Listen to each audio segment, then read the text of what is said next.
नमस्कार। होली ये नाम सुनते ही दिमाग में क्या आता है? रंग, गुलाल, ढेर सारी मौज मस्ती, है ना? लेकिन ये त्योहार सिर्फ एक रंगीन पार्टी से कहीं ज्यादा गहरा है। तो चलिए आज इस त्योहार की असली कहानी में उतरते हैं।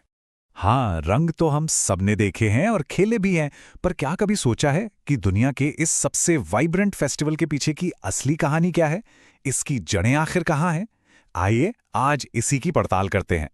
तो कहानी की शुरुआत होती है एक आग से, एक पौराणिक कथा से। यही वो कथा है जो होली से ठीक एक रात पहले जलाई जाने वाली आग, मतलब होलिका दहन का आधार है। तो कहानी कुछ ऐसी है कि एक बहुत ही घमंडी राजा था, हिरण्यकश्यप। वो चाहता था कि सब लोग उसे ही भगवान की तरह पूजे, लेकिन उसका अपना बेटा प्रहलाद भगवान विष्णु का बहुत बड़ा भक्त था। बस इसी बात से राजा गुस्से से आग बबूला हो गया। उसने अपनी बहन होलिका के साथ मिलकर एक भयानक साजिश रची। होलिका को ना आग में ना जलने का एक वरदान मिला हुआ था। तो प्लान ये था कि होलिका प्रहलाद को अपनी गोद में लेकर जलती हुई आग में बैठ जाएगी। लेकिन तभी हुआ एक चमत्कार।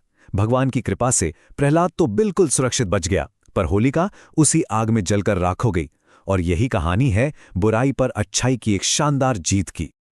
और बस इसी जीत के जश्न में होली से एक शाम पहले होलिका दहन किया जाता है। यह सिर्फ एक आग नहीं है, ये एक प्रतीक है अपनी सारी बुराइयों को, अपने अंदर के अहंकार को, सारी नेगेटिविटी को उस आग में जला देने का। लेकिन रुकिए, होली की कहानी सिर्फ होलिका और प्रहलाद पर ही खत्म नहीं होती। ये तो बस शुरुआत है।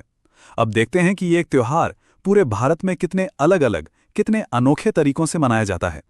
और ये वाकई कमाल की बात है कि भारत की डाइवर्सिटी होली में कैसे झलकती है। मतलब आप देखिए, एक तरफ उत्तर प्रदेश के बरसाना की लठमार होली है, तो दूसरी तरफ पंजाब का होला मोहल्ला।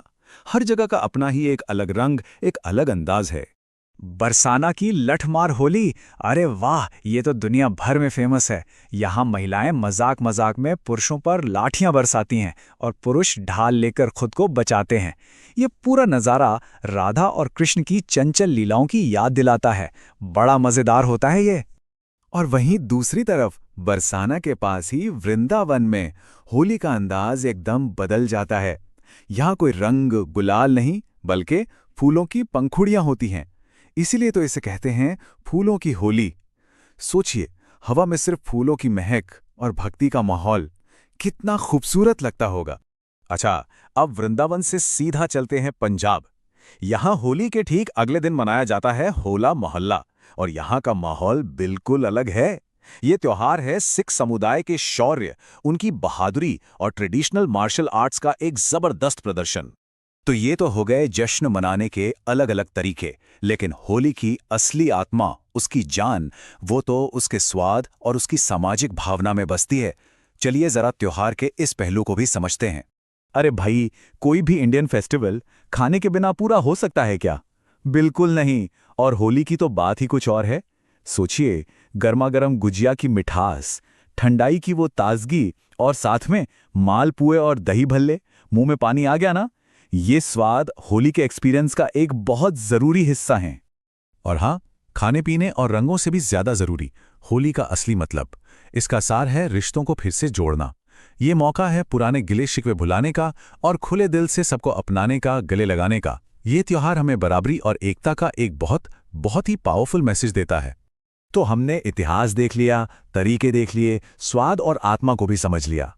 अब सवाल यह है कि इन पुरानी परंपराओं का आज के जमाने में क्या मतलब है। चलिए इसे आज के मॉडर्न टाइम से जोड़कर देखते हैं। देखिए, होली का जो कोर मैसेज है, एकता, माफी, नई शुरुआत, वो तो आज भी उतना ही जरूरी है, शायद पहले से भी ज्यादा। लेकिन आज के समय में हमें कुछ नई चीजों पर भी ध्यान देना होगा, जैसे दूसरों के सम्मान और सहमति का ख्याल रखना, पानी को बचाना, और सबसे जरूरी, सबके लिए एक सेफ माहौल बनाना।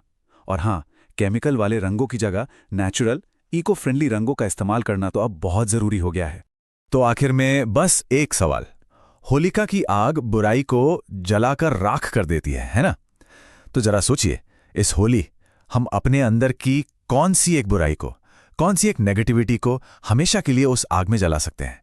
ऐसे वीडियो देखने के लिए हमारी YouTube चैनल को लाइक करें, चैनल को सब्सक्राइब करें और अपने दोस्तों के साथ शेयर करें।